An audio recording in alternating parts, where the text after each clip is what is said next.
এই দেখো বাজার নিয়ে চলে এসছে।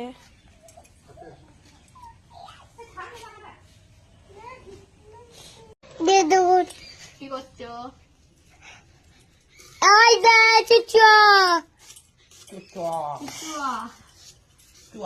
এখানে কি হচ্ছে দেখো, পেঁয়াজ কাটা হচ্ছে, আলু কাটা হচ্ছে, দেখো আদা কাটা হয়েছে, রসুন কাটা হয়েছে।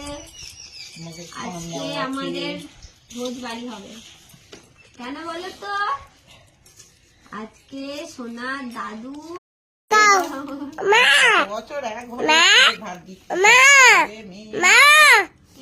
ছেলে মেয়ে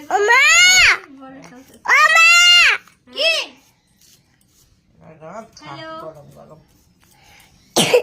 দিদুন কি বলছে শোনো, কি বলছে দেখাও। হ্যালো, চাকরির জীবন কত রান্না, আজ আমার রান্নার জীবন শেষ হলো। স্কুলের